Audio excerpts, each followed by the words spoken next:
In the U.S., more than 800 construction workers die every year while on the job. One of the most dangerous types of construction work is trenching, which kills on average 40 workers every year. Workers can suffer death or serious injury within minutes of being caught in a trench cave-in. But these deaths can be prevented. The video you're about to see shows how quickly cave-ins lead to workers' deaths. The video will also show what employers must do to assure that the work can be done more safely. Employers have a responsibility to provide a safe workplace and required protective equipment. You'll see that using the right type of protection saves lives. Please be advised, the scenes you're about to see deal with deaths at construction sites and might be disturbing for some people. All scenes are based on true stories. 5 workers were putting a sewer pipe into the bottom of a trench with a ladder nearby to enter the trench. There was nothing in place to protect the workers inside the trench if the walls collapsed. While the workers were inside the trench, one side began to collapse. 2 workers were able to climb out using the ladder, but the other 3 workers were buried in the soil and unfortunately suffocated to death from the weight of the soil. Let's look at the events leading up to this tragic incident and see how it could have been prevented.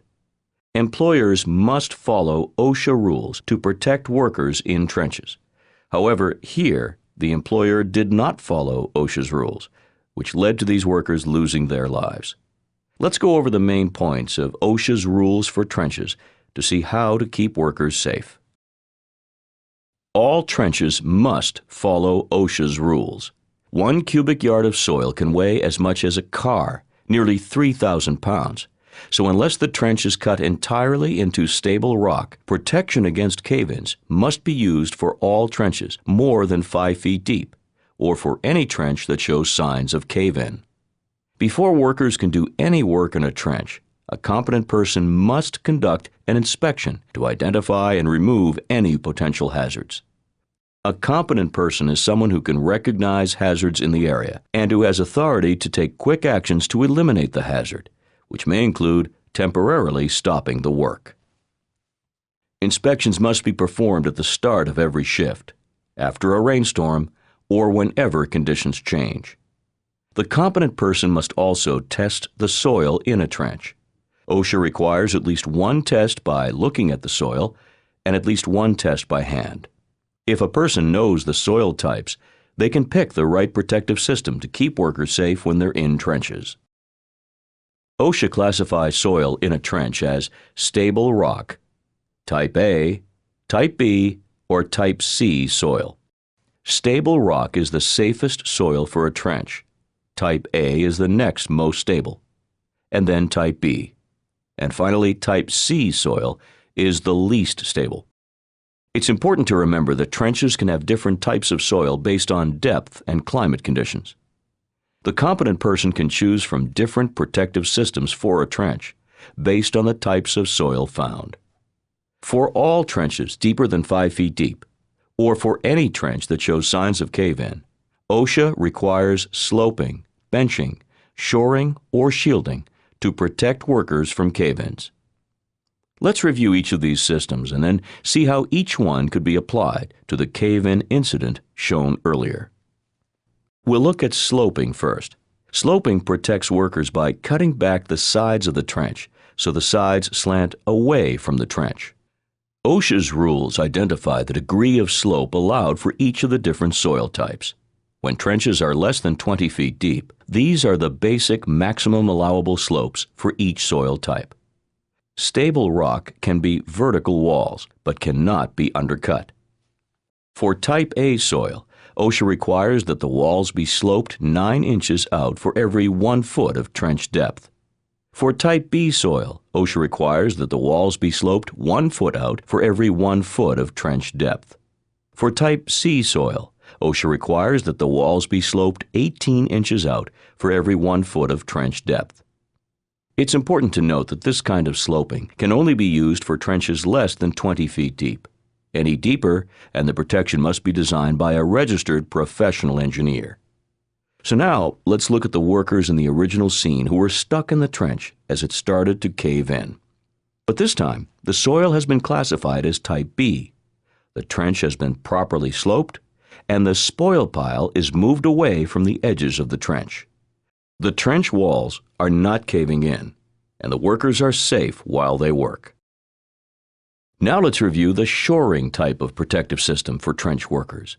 Shoring uses various support systems to prevent soil and the trench walls from moving. There are different kinds of shoring systems, but timber and aluminum hydraulic are the two basic types. Aluminum hydraulic cylinders are the most common type of shoring, and they are typically installed using spot bracing, plywood, or stacked methods. To install the shoring correctly, you must first determine the soil type. The type of soil and depth and width of the trench determine the maximum vertical and horizontal spacing used with the members of the shoring system. If we use our example of a 3-foot wide, 10-foot deep, 40-foot long trench in Type B soil, the shoring system being installed would need to include 12 strong aluminum vertical shores, with 6 on each side of the trench. These shores, also called rails, will be connected by hydraulic cylinders every 8 feet along the length of the trench. A hand pump pressurizes the hydraulic cylinders until they fit tightly within the rails. Now that the shoring is in place, let's look again at the workers in the trench at the beginning of the video. As before, the workers are laying a sewer pipe into the bottom of a trench. But now the shoring system prevents the trench walls from caving in and keeps the workers safe. Sloping and shoring are ways to protect the sides of the trench so they don't cave in. Now let's talk about shielding, which is a way to protect the workers when they're inside the trench. Shielding involves using trench boxes, also known as trench shields, or other supports to protect workers inside a trench from collapsing soil if a cave-in occurs.